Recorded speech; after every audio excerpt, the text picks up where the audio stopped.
أعوذ بالله من الشيطان الرجيم بسم الله الرحمن الرحيم. The 30,000 Muslims led by Rasulullah SAW had just arrived at Tabuk, which was 620 kilometers away from Medina, on a mission to deter the Byzantium Empire from making inroads into Muslim territory. It was a journey carried out during a drought, and some Muslims had fallen out along the way. As the Muslims dismounted from their camels and horses and started unloading their items, a silhouette of a man emerged from afar.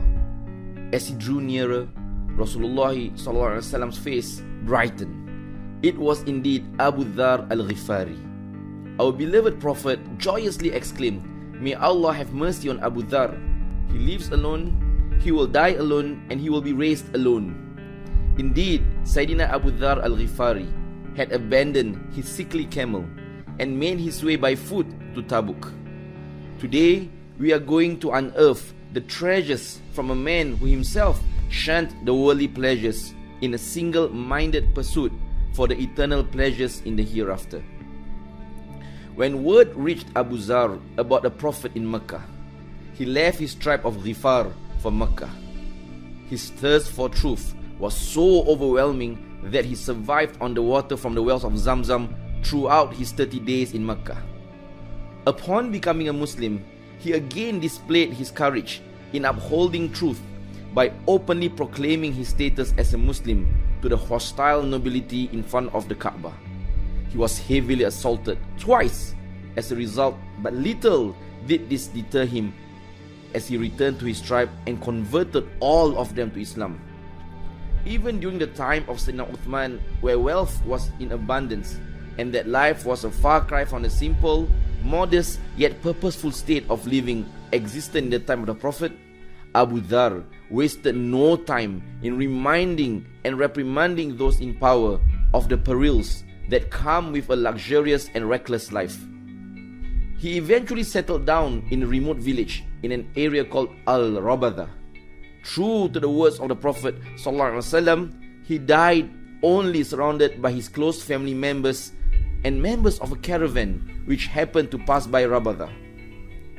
The first takeaway from the life of Abu Dzar Al-Ghifari will be the importance of resilience. We harbor big dreams and ambitions in the short time we have on this earth, and we often forget that big dreams can only be realized if the effort accompanying it is just as great. Here is where we often lack the resilience to overcome the barriers that life is throwing at us. We get easily agitated, distracted, and disheartened. While we might have the intelligence, it is not often complemented with resolve. As such, we are often looking at shortcuts and quick fix approaches instead of appreciating the painstaking processes that not only lead us to our ultimate goals but also make us better individuals in doing so. Our second takeaway will involve the need for us to have a more profound certainty in Allah. This was a constant feature throughout Saidina Abu Dzar's lifetime. He had an immense belief that Allah will not forsake him since he is on the path of truth. As such, he showed no fear for the likes of Abu Jahl and Umayyah bin Khalaf. He had no qualms about walking on foot across the unforgiving desert heat, just to be in the company of the Prophet. And he definitely had no reservations about addressing the excesses of the nobilities during Sayyidina Uthman's time. As for us today, our daily prayers, fasting and recitation of the Quran and many forms of dhikr have seemingly failed to transform us into focused and confident people. Increasingly, this lack of certainty in Allah's plans will result in us anxiously and obsessively determining what is good for ourselves alone, thus overlooking the noble purpose of pursuing truth for the better group of the community around us.